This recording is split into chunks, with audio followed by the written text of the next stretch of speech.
Minutuko isilunea eta lore eskaintza egin dute Cristina Iglesiasek biktimen omenez egindako gauerdiko iparrorratza eskulturaren aurrean Gasteizen Eusko Legebiltzarrean. Iñigo Urkullu Eusko Jaurlaritzako lehendakaria eta Bakartxo Tejeria Eusko Legebiltzarreko presidentea izan ditu buru ekitaldiak eta alderdi guztietako ordezkariak izan dituzte alboan. PP, Ciudadanos eta Vox kenduta. Memoria egunaren ekitaldi instituzional nagusia Gogora Memoriaren, Bizikidetzaren eta Giza Eskubideen Institutuko egoitzan izan da. Arratsaldeko 6etan Iñigo Urkullu lehendakaria buru duela. Ordea, Espainiako gobernuak Araban, Bizkaian eta Gipuzkoan duen ordezkaritzak aurrea hartu nahi izan dio terrorismoaren biktimen aldeko memoria egunari eta egunaren bezperan ekitaldia antolatu du Portugaleteko udaletxean. Espainiako barne ministro izandako Jose Barrio Nuevok egindako adierazpenen ostean jakin mina zegoen ordezkaritzak zer erreakzio izango zuen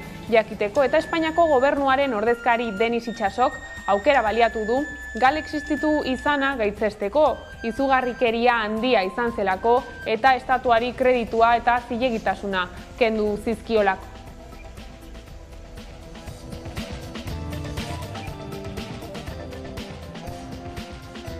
Arratsaldeon, Itsasok gaineratu du galek ez zuela inoiz existitu behar eta nahigabea eragiten eta talioaren legea elikatzen baino ez zuela lagundu. Bada goiz honetan, Gorka Urtaran Gasteizko alkateak eta Denis Itxaso Espainiako gobernuak Euskal Autonomia Erkidegoan duen ordezkari izan, memoriaren plaza inauguratu dute Gasteizen, postetxearen eta terrorismoaren biktimen oroimenezko zentroaren atarian kokatuta dago. Hala ere, gaurkoan Itsasok ez du Barrio Nuevoren adierazpenen inguruko adierazpenik egin eta eskaini duen hitzaldian plazaren simbolismoaz eta esanahiaz aritu da soilik.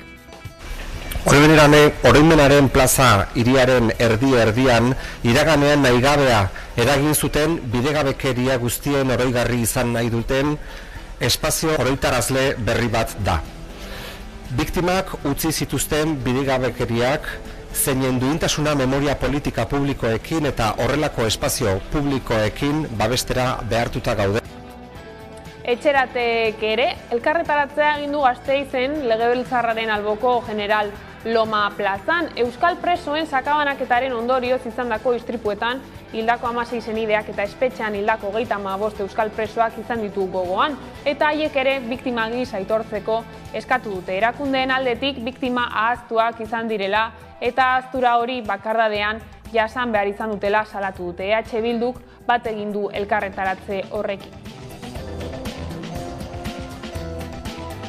Eta Nafarroako hauteskundeak ospatzeko 6 hilabete besterik ez direla geratzen, foru komunitatearen egoerari buruzko eztabaida ospatu dute parlamentuan. Javier Esparza, Kupeneko presidente eta Navarra Sumako buruak kritika gogorra egin dio Nafarroako gobernuak legealdi honetan eginiko lanari eta batez ere kezkagarritzat jo du EH Bilduk duen eragina. Osoko bilkura berezi hau aukera ona izan da momentuko argazki politikoa ateratzeko eta gobernuaren eta alderdiek posizioak azaleratzeko. Maria Txibite lehendakariak eman dio hasiera gaur eta bihar bitartean ospatuko den saio bereziari. Gobernu honek hitza bete eta lidergoa erakutsi duela defendatu.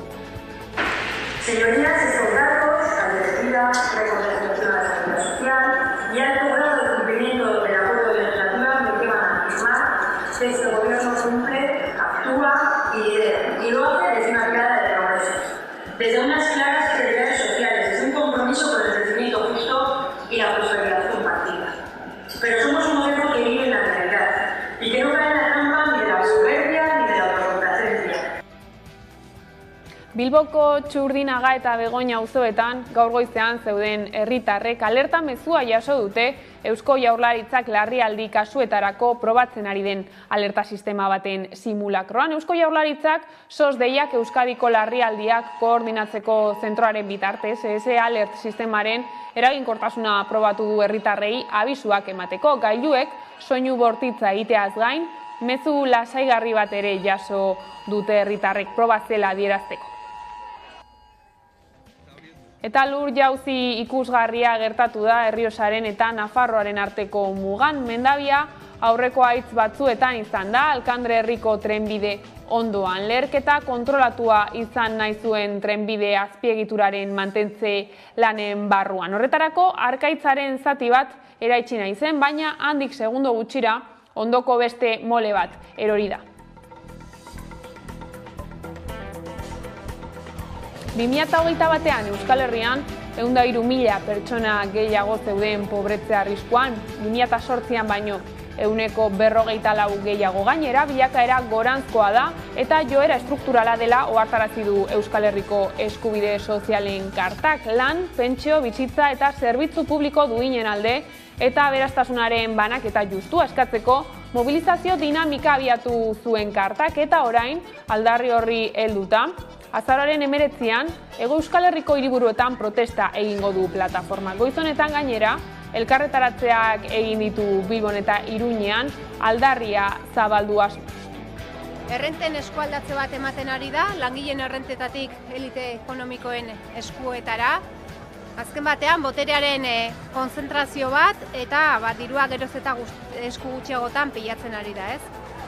Eta ikusten ari garena da, lapurreta hau, areagotzen, larriagotzen ari dela, bizitzaren garestitzearen ondorioz, soldatek eta pentsioek erosahalmenean izaten ari duten galeraren ondorioz, eta baita ere zerbitzu publikoen eraispenaren ondorioz, ez? Pobrezia asko eta azkar hasten ari dela.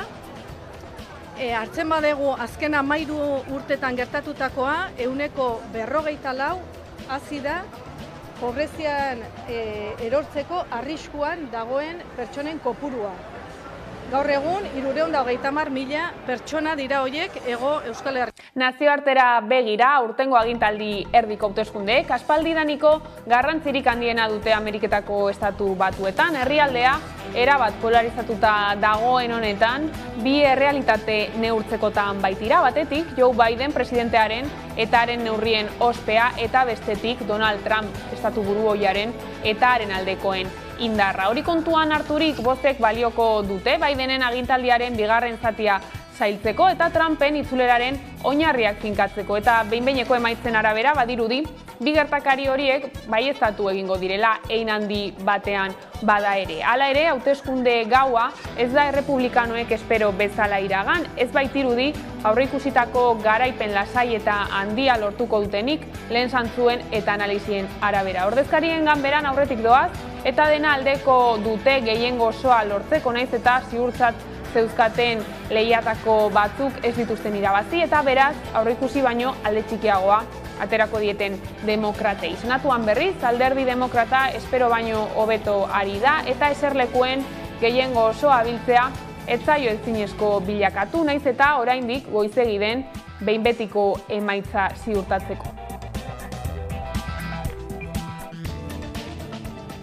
Lerroburuekin bukatzeko kulturarloan Zinebi Bilboko dokumentalen eta film laburren jaialdiak 158 film proiektatuko ditu bihartik hilaren 18ra bitarte. Erabat aurrez aurrekoa izango da aurten berriro ikusi.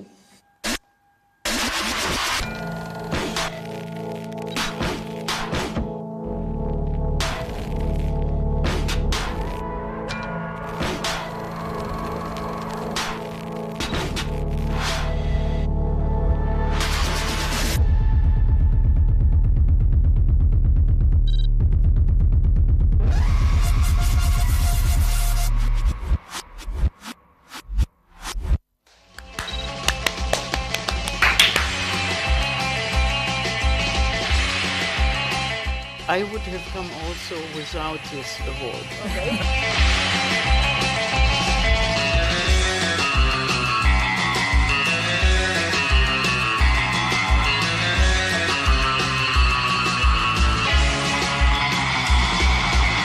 We are looking for cinema, so we want to see.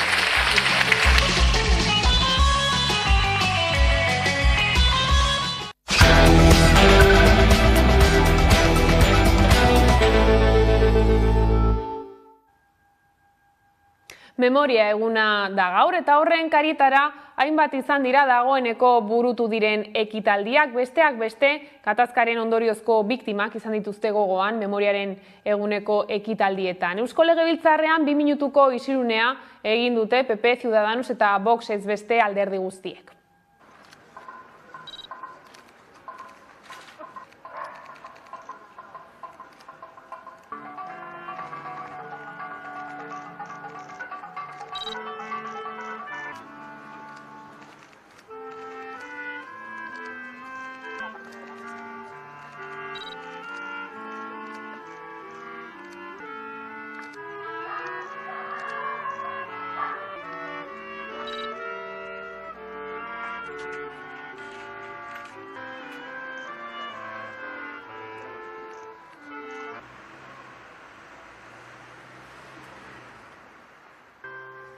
Memoriaren egunaren atarian, Jose Barrio Nuevo barne ministro ohiak El País egunkariari eskainitako elkarrizketak sortutako polemika izan da nagusi. Izan ere, Espainiako gobernuak Araban, Bizkaian eta Gipuzkoan duen ordezkaritzak aurre hartu nahi izan dio terrorismoaren biktimen aldeko memoria egunari. Eta egunaren bezperan ekitaldia antolatu du Portugaleteko udaletxean. Hor gal existitu izana gaitzetsi du. Bada goiz honetan Gorka Urtaran Gasteizko alkateak eta Denis Itsasok memoriaren plaza inauguratu dute Gasteizen.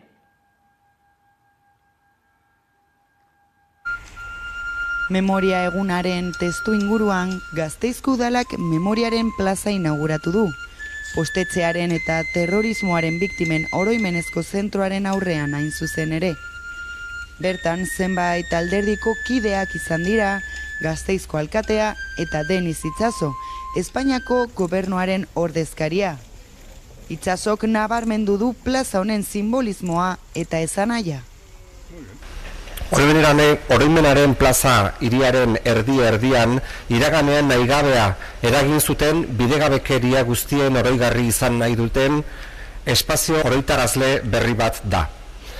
Biktimak utzi zituzten bidegabekeriak zeinen duintasuna memoria politika publikoekin eta horrelako espazio publikoekin babestera behartuta gaude. Memoria egunaren atarian, Jose Barrio Nuevo barne ministro ohiak El País egunkariari eskainitako elkarrizketak sortutako polemika izan da nagusi.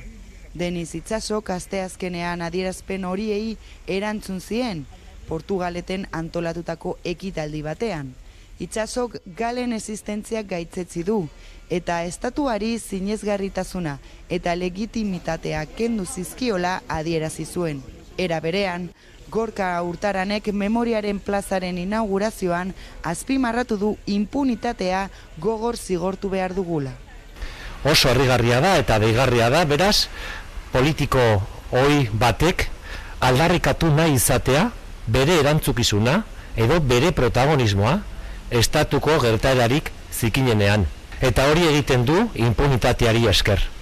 Impunitateak min handia egiten die biktimei, eta beraz impunitatearekin bukatu behar dugu.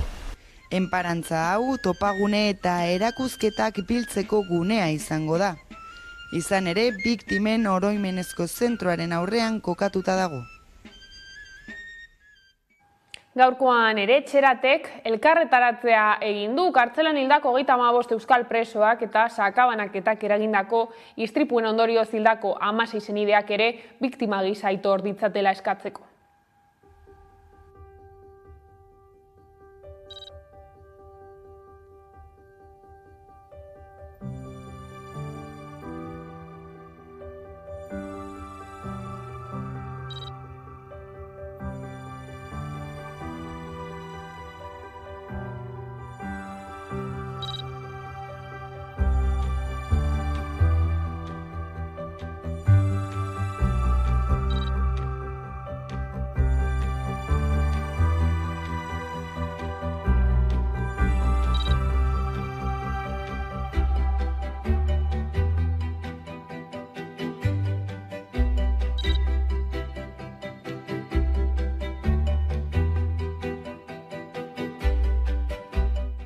Espainiako barne ministro ohi Jose Barrio Nuevoren adierazpenek eragindako arrabotsaren erdian foro sozial iraunkorrak Eusko Legebiltzarrean aurkeztu du estatuaren biktimak asimetriatik berdintasunera txostena. Eneko Kai idazkaria pozik agertu da ministroiaren hitzek eragindako erreakzioekin biktimek jasandako birbiktimizazioaren mailan egon delako. Hala ere foro soziala gogorarazi du estatuaren biktimak birbiktimizatu egiten dituztela oraindik ere. Indarkeria zikloko giza eskubideen urraketen biktimen eskariak izeneko txostena aurkeztu zuen atzo foro sozialak Gasteizko Legebiltzarrean, oraindik diskriminazioa existitzen dela adierazi zuten eta horren arrazoi gisa identifikatu babesik eza, hobetu beharreko politika publikoak eta ezjakintasun soziala.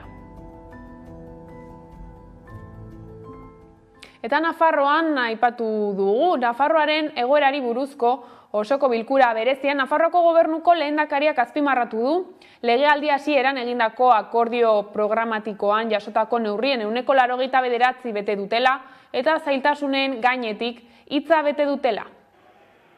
Nafarroako hauteskundeak ospatzeko 6 hilabete besterik ez direla falta, foru komunitatearen egoerari buruzko eztabaida ospatu da parlamentuan. Maria Txibite lehendakariak eman dio hasiera ostegun eta ostiral bitartean aurrera eramango den saio bereziari. Señorías, estos datos, advertida, reconstrucción de la seguridad social y alto grado de cumplimiento del acuerdo de legislatura me llevan a afirmar que este gobierno cumple, actúa y lidera, y lo hace desde una mirada de progreso, desde unas claras prioridades sociales, desde un compromiso con el crecimiento justo y la prosperidad compartida. Pero somos un gobierno que vive en la realidad y que no cae en la trampa ni de la soberbia ni de la autocomplacencia.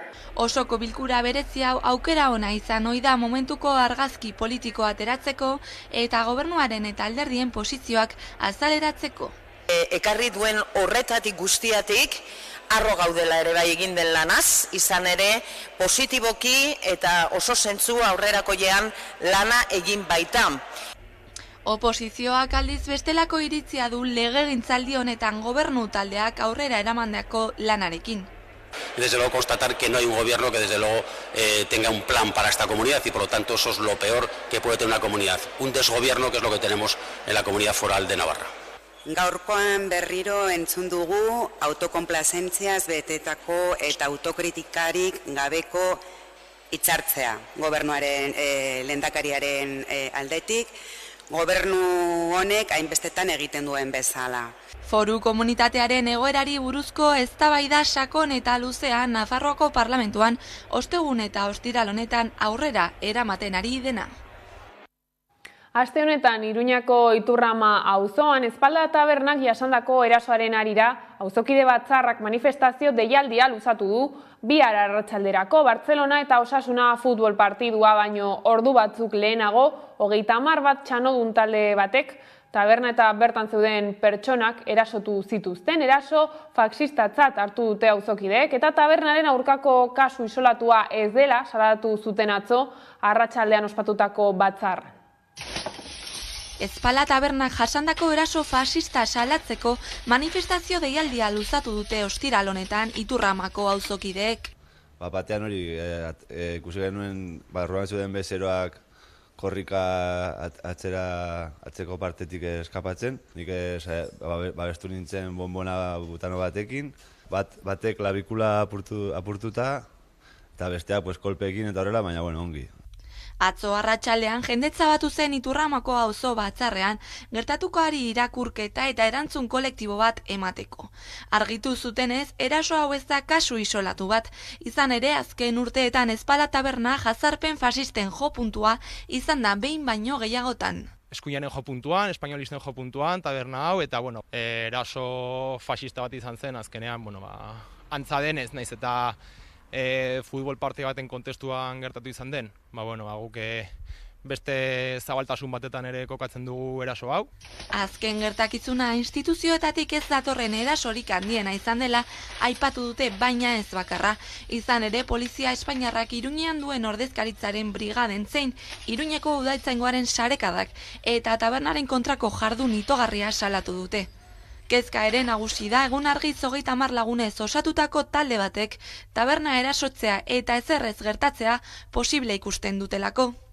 Atzo egin genuen bilkura txikitxo bat eta ikusi genuen nola zegoen beharra auzo moduan gertatutako guztiari erantzun bat emateko. Eta orokorrean Espaldak pairatzen ari duen fasismo kontinuari, erantzun bat emateko orduan egin genuen auzo deialdia. Ostiralean beraz arratsaldeko 6:30 erasoa salatzeko manifestazioa eginen dute Iturrama fasismoaren aurka lelopean bulebarretik abiatuta.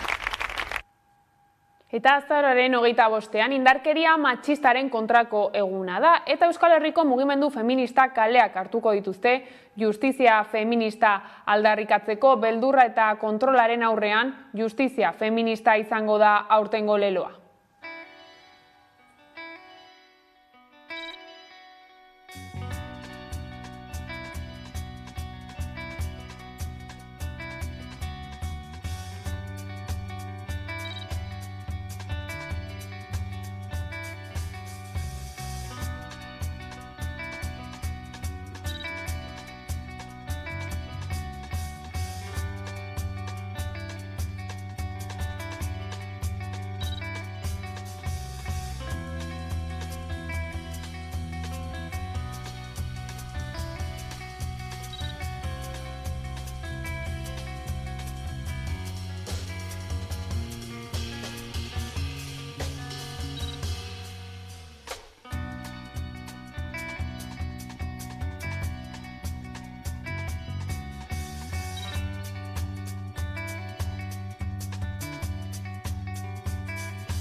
Langatazkei helduta Ibermatikako Donostiako, Zamudioko eta Gasteizko langileek greba egin dute ELA Comisiones Obreras eta UGT sindikatuek deituta. Guztira 1.800 langile ditu Euskal Herrian eta behar ginen gehiengoak lanuztearekin bat egin du. Informazioen teknologietako euskal enpresarik handiena da Ibermatika, urtarrilean hasi zuten hitzarmen kolektiboaren negoziazioa, baina gertakari batek elkarrizketak baldintzatu ditu. Ekainean, Sevillako Aiesa taldeak konpainia erosteko akordioa erdietsi zuen oraingo jabeekin.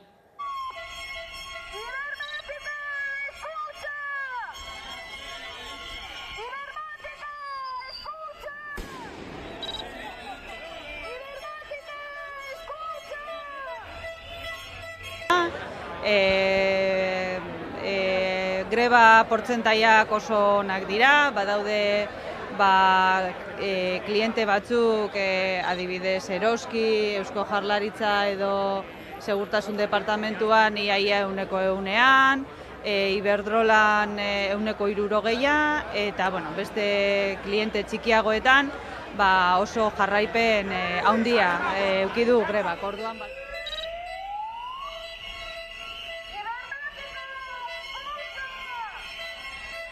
bilera bat hitzordua ipinita zegoen, baina bilera hori esan egin. Argi ikusten da negoziazio kolektiboaren blokeoa dagoela eta enpresak ez daukala inongo intentziorik negoziaketa horretan aurrera egiteko. Ya nos dijeron eso, que ellos nos hacían una oferta de 4 años, pero solo salario para 2 de los años. Decidimos que esa oferta que no nos valía porque era un poco engañosa.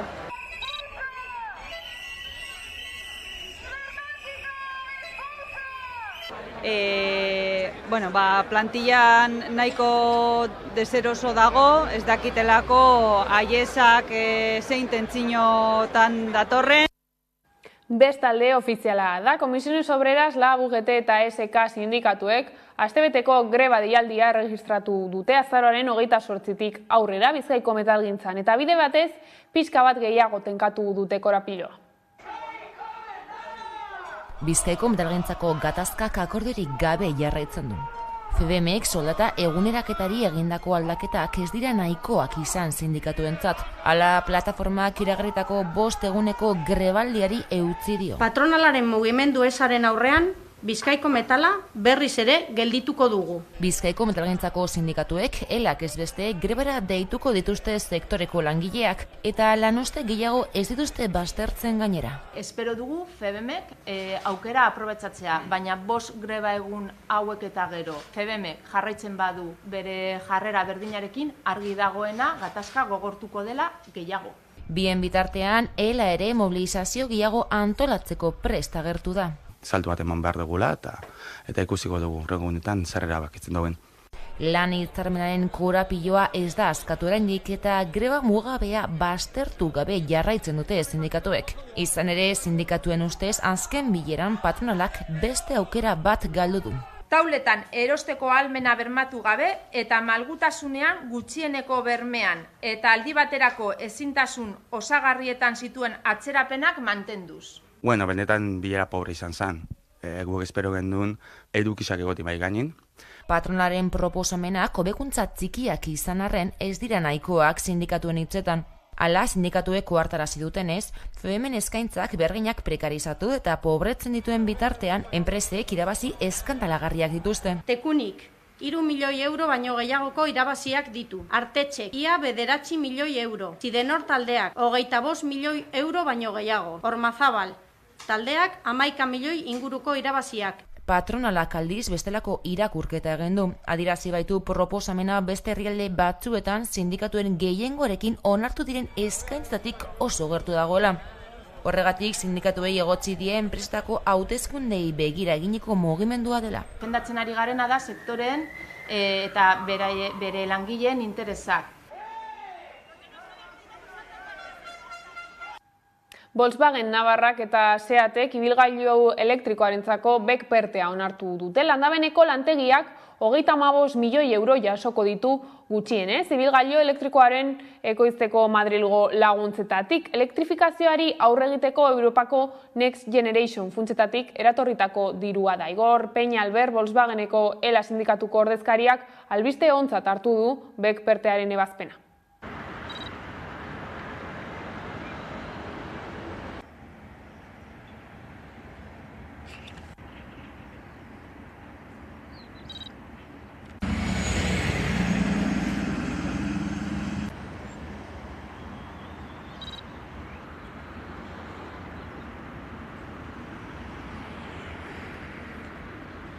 Balorazioa perteren inguruko diru honekin, etorri den bideratu den diru honekin, balorazio berez lasaitasuna ez da. Genekien ja egingo zutela elektrifikazioaren inguruko hori, genekien, uste genuen ez dagoela beste aukerarik, eta orduan honek ematen digu pixka bat lasaitasuna hasiko direlako eta onartu dutelako diru hori. Zaiguna gustatu izan da nola Volkswagenek gobernuari nola sartu dion presioa esanez batetik ez dela diru pixka bat hor txantaje modu horretan, hori esan behar dugu ez zaigula bat ere gustatu eta esperatzen da.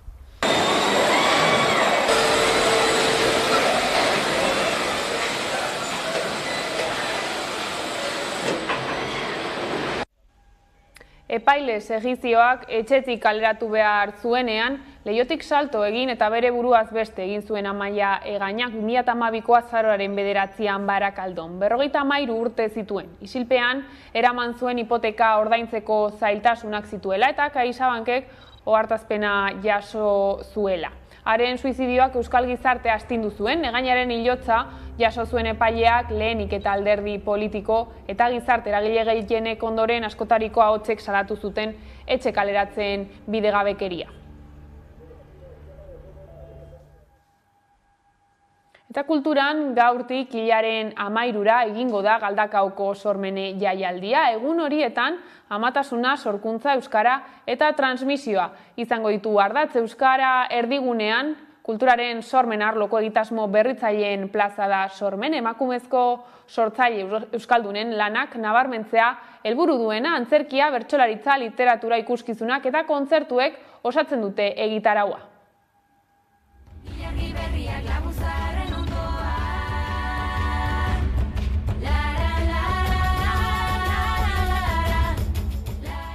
Udazkeneko sormenen amatasuna, jarri dugu amatasuna sormena euskara eta transmisioa landuko ditugula. Transmisioa eta euskara dira gure lan ildo eta ardatzak egiten dugun guztian, sormena ere bai, eta horri gehitu diogu amatasuna. Zergatik ikusi dugulako azkeneko urteetan asko plazaratu direla amatasuna, sorkuntza eta euskara harikatzen dituzten kultur proposamen. Daramatzagu kolkoan, ilargi berriak laguntzaren ondoan. Eta plazak utziko ditu Beñat Lizaso bertsolariak, bertsolari aldizkariak egiten duen Makarrizketak podcasteko bigarren ataleko protagonista izan da Azpeitiarra, eta han eman du erabakiaren berri. Lizasok iradoki du etenaldia ez dela izango behin-behinekoa, eta albiste honekin heldu gara albistegiaren bukaerara. Hauek izan dira arratsaldeak gurean gaur utzi dituena. Gogoratu, guztiak eta gehiago nahi duzuen aldiro hamaika.eus atarian. Gero arte.